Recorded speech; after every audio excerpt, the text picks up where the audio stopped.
Todos los países del mundo en estos momentos están reformando la educación pública. Existen dos razones para ello. La primera es económica. La gente está intentando resolver cómo podemos educar a nuestros niños para que ocupen su lugar en la economía del siglo XXI. ¿Cómo hacemos eso? Si ni siquiera podemos anticipar cómo será la economía al final de la próxima semana, como esta reciente crisis lo está demostrando. ¿Cómo hacemos eso? La segunda razón es cultural. Todos los países del mundo están intentando resolver cómo podemos educar a nuestros niños para que tengan sentido de identidad cultural, para poder legarles los genes culturales de nuestras comunidades y a la vez formar parte del proceso de globalización. ¿Cómo cuadramos ese círculo? El problema es que están intentando enfrentarse al futuro, a base de hacer lo mismo que en el pasado. Y en el proceso están alineando a millones de niños que no ven ninguna utilidad en asistir a la escuela. Cuando nosotros íbamos al colegio, nos retenían allí con la historia de que si trabajábamos mucho y sacábamos buenas notas y luego estudiábamos un título universitario, tendríamos un trabajo. Nuestros hijos no se creen eso. Y hacen bien, por cierto. Es mejor tener una titulación que no tenerla, pero ya no es ninguna garantía. Y especialmente no lo es si el camino hacia ella marginaliza la mayoría de cosas que tú consideras importantes acerca de ti mismo. Hay gente que dice que hay que subir los estándares, que eso sería un avance. Ah, ¿sí? Sí, lo deberíamos hacer. ¿Y por qué ibas a querer rebajarlos? No me he encontrado con ningún argumento que me convenza para bajarlos. Pero subirlos, por supuesto que habría que subirlos. El problema es que el sistema educativo actual fue diseñado, concebido y estructurado para una era diferente. Fue concebido en la cultura intelectual de la Ilustración y en las circunstancias económicas de la Revolución Industrial. Antes de la mitad del siglo XIX no había sistemas educativos públicos. En realidad no, podrías estudiar con los jesuitas si tenías dinero, pero la educación pública, pagada con los impuestos, obligatoria para todo el mundo, gratuita y a la vuelta de la esquina, era una idea revolucionaria. Y mucha gente se opuso a ello. Decían, no es posible para muchos niños pobres que están en la calle beneficiarse de la educación pública. Son incapaces de leer y escribir. ¿Por qué perder tiempo con esto? Y también se asienta sobre una serie de suposiciones sobre la estructura social y la capacidad de las personas. Fue dirigido por el imperativo económico de aquel momento, pero a lo largo de todo ello se infiltró el modelo intelectual de la mente, el cual era esencialmente la idea que la Ilustración tenía sobre la inteligencia. La auténtica inteligencia consistía en cierta capacidad para el razonamiento deductivo y un conocimiento amplio de la cultura clásica. Se podría resumir en capacidad académica. Y esta idea está fuertemente enraizada en la reserva genética de la educación pública. El creer que hay dos tipos de personas, académicas y no académicas, y la consecuencia de eso es que mucha gente brillante se creen que no lo son porque han sido evaluados siguiendo este concepto de mente. Así que tenemos dos pilares gemelos, el económico y el intelectual. Y desde mi punto de vista, este modelo ha causado caos en la vida de mucha gente. Ha habido gente que se ha beneficiado maravillosamente de él, pero la mayoría de la gente no. En lugar de beneficiarse, sufren de esto. Una epidemia moderna, mal ubicada y también ficticia. Esta es la plaga del síndrome de déficit de atención e hiperactividad, TDAH. Este es un mapa de la incidencia del TDAH en Estados Unidos. El mapa de prescripciones médicas para el TDAH. No me malinterpreten. No quiero decir que el síndrome de déficit de atención no exista. Yo no tengo la formación necesaria para ello. Sé que la amplia mayoría de psicólogos y pediatras creen que sí, pero aún es un tema a debatir. Lo que sí me consta es que no se trata de una epidemia. Estos niños están siendo medicados tan rutinariamente como a mi generación nos quitaban las amígdalas, por los mismos motivos caprichosos y por la misma razón, la moda de la medicina. Nuestros hijos están viviendo en el periodo más intensamente estimulante de la historia de la Tierra. Están siendo acosados con información y les están reclamando su atención desde todos los medios. Los ordenadores, los iPhone, las vallas publicitarias y cientos de canales de televisión. Y nosotros les penalizamos por distraerse. ¿Distraerse de qué? cosas que son un aburrimiento, en la escuela sobre todo. Me parece a mí que no es totalmente una incidencia el hecho de que la incidencia del TDAH haya crecido paralela al incremento de los test estandarizados. A estos niños se les está dando cosas como Ritalin, Adderall, a menudo medicación bastante peligrosa, solo para hacer que se concentren y se calmen. Pero según esto, el déficit de atención aumenta al ir al este de este país. La gente empieza a perder el interés en Oklahoma.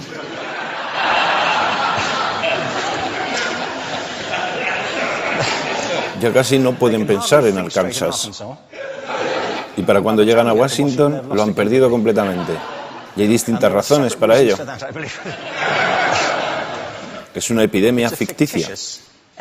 Si lo piensas, las artes, y no quiero decir que sea exclusivo de las artes, creo que también es cierto para las ciencias y para las matemáticas, pero permítanme hablar en particular de las artes, porque ellas son las víctimas de esta mentalidad en especial. Las artes tratan especialmente la idea de experiencia estética. Una experiencia estética es una en la que tus sentidos están funcionando a su máxima capacidad. Cuando te hallas presente en el momento actual, cuando vibras con la emoción de lo que estás experimentando, cuando estás plenamente vivo. Y la anestética es cuando cierras tus sentidos y te atontas ante lo que está sucediendo. Y muchos de estos medicamentos hacen eso. Estamos haciendo pasar a nuestros hijos por el sistema educativo a base de anestesiarlos. Y yo creo que deberíamos estar haciendo exactamente lo contrario. No deberíamos adormilarlos, sino despertarlos para que vean lo que sucede en su interior. Pero el modelo que tenemos es este. Yo creo que tenemos un sistema educativo modelado del interés de la industria a su imagen y semejanza. Les daré un par de ejemplos. Las escuelas aún están organizadas como si fueran fábricas. Tienen timbres que suenan, instalaciones separadas, están especializadas por asignaturas. Aún educamos a los niños por lotes. Les hacemos pasar por el sistema según su grupo de edad. ¿Por qué hacemos eso? ¿Por qué suponemos que lo más importante que los niños tienen en común es su edad? Parece como si lo más importante de ellos fuese su fecha de fabricación, ¿no? Bueno, yo conozco niños que son mucho mejores que otros niños de su edad en distintas disciplinas, o en diferentes momentos del día, o que son mejores en grupos pequeños o en grupos grandes, o que simplemente trabajan mejor solos. Si te interesa el modelo de aprendizaje, no puedes empezar con esta mentalidad de cadena de montaje. Se trata esencialmente de una conformidad. Cuando ves el incremento de los exámenes estandarizados y de los currículos estandarizados, todo se basa en la estandarización. Yo creo que tenemos que ir justamente en la dirección opuesta. Esto es lo que quiero decir cuando hablo de cambiar el paradigma. Hay un estudio estupendo que se ha hecho recientemente acerca del pensamiento divergente. El pensamiento divergente no es lo mismo que la creatividad. Yo defino la creatividad como el proceso de tener ideas originales que tengan valor. Pensamiento divergente no es sinónimo de creatividad, pero es un componente esencial de la misma. Es la capacidad de ver montones de respuestas posibles a una cuestión. Montones de maneras diferentes de interpretar una cuestión. Pensar lateralmente, como lo llamó Edward de Bono. No pensar solamente de manera lineal o convergente. Ser capaz de ver múltiples respuestas y no solo una. Así que yo diseñé un test para esto y voy a inventarme un ejemplo. A la gente se le puede preguntar cuántos usos se le ocurren para un clip. A la mayoría se les ocurren unos 10 o 15. A la gente que se le da bien, se le pueden ocurrir 200. Y lo hacen porque preguntan, ¿el clip podría estar hecho de goma y medir 60 metros? ¿Tiene que ser un clip tal como lo conocemos? Bueno, pues diseñé el test y lo probé con 1.500 personas. En un libro titulado Más allá del punto de ruptura, y en el protocolo del test, si superabas una puntuación determinada, se te consideraba un genio del pensamiento divergente.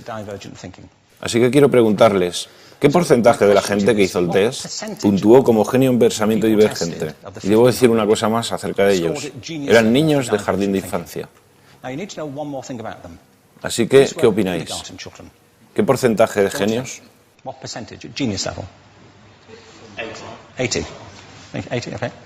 98%.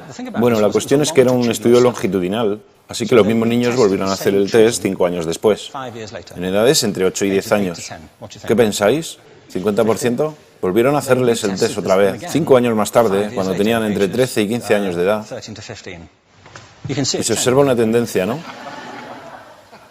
Bueno, esto nos indica algo interesante, porque se supone que tendría que ser al revés, ¿no? Empiezas no siendo muy bueno, pero mejoras a medida que te haces mayor. Pero esto demuestra dos cosas. Una es que todos nosotros tenemos esta capacidad. Y la otra es que esta capacidad se deteriora en general.